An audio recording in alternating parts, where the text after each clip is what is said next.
जी नाज़रीन, एहसास कफ़ालत जा पैसा अचण खां पोइ पनवाकल जे मुख़्तलिफ़ इलाइक़नि में जेके मुस्तक़ीन औरतूं तोड़े मर्द आहिनि पंहिंजी किस्त वठण लाइ सेंटरनि ते पहुतल आहिनि। असीं हिन वक़्तु पनवाकल जे हाई स्कूल वारे सेंटर में मौजूदु आहियूं।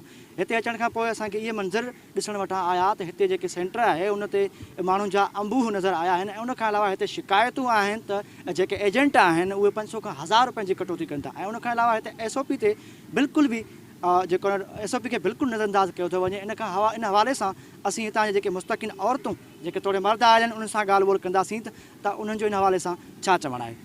500 कटियो कंहिं कटिया तव्हांजा 500? हितां वरिता छाजे करे कटनि था? अलाए असांखे ॾिनो ईअं गणिया कोन ते जीअं मूंखे ॾिना अथई मां गणिया ई न आहिनि अधु हलनि हिते ई 200 कटिया अथनि 200 कटिया बाबा असां त काई कटौती न कई आहे।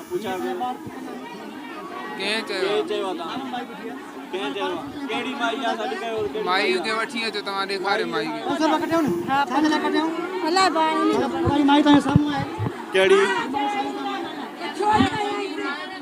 हिन पंहिंजी ख़ुशी सां ॾिना आहिनि। पुछा कयो त पाण हे वेठियूं आहिनि मायूं, हे वेठियूं आहिनि, हिन पंहिंजी ख़ुशी सां ॾिना आहिनि पैसा।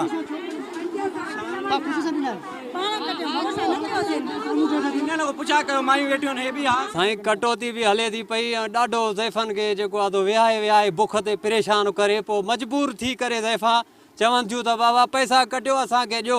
हाणे हशर ॾिसो पुलिस वारनि जी बि काई डिसिप्लिन कोन्हे। जेकॾहिं इहे मिसाल कुझु करनि त कमु सॼो डिसिप्लिन सां हलंदो, पर सरेआम आवाम ग़रीब लुटिजे थो पियो त हे कहिड़ी हुकूमत आहे, कीअं हले थी हुकूमत।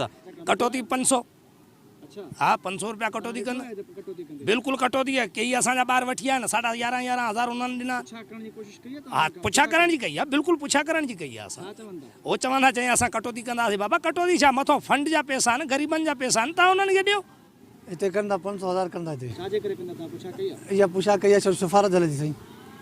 जी जी असां आयल हूँ ॿार असांजा हिते सुबुह दरपदर अथव ॿार। बिल्कुलु नाज़रीन, तव्हां हितां जे औरतुनि तोड़े मर्दनि जूं ॻाल्हियूं ॿुधूं जिन पारां इहे इल्ज़ाम लॻाया विया त जेके हितां जा जेके प्राइवेट एजेंट आहिनि उहे 500 खां 1000 रुपयनि जी कटौती कनि पिया। ऐं उन खां अलावा असीं इहे मंज़र पाण बि पंहिंजी अखियुनि सां ॾिठा जॾहिं असां कवरेज लाइ पहुतासीं त हितां जेके मुक़ररु जेके एजेंट आहिनि प्राइवेट उहे सरगर्म नज़र आया। उन खां अलावा हर फी जेका मुस्तक़ीन औरत आहे उनजे 12,000 जे आयल किस्त मां 500 खां वठी 1000 रुपयनि जी कटौती कनि पिया।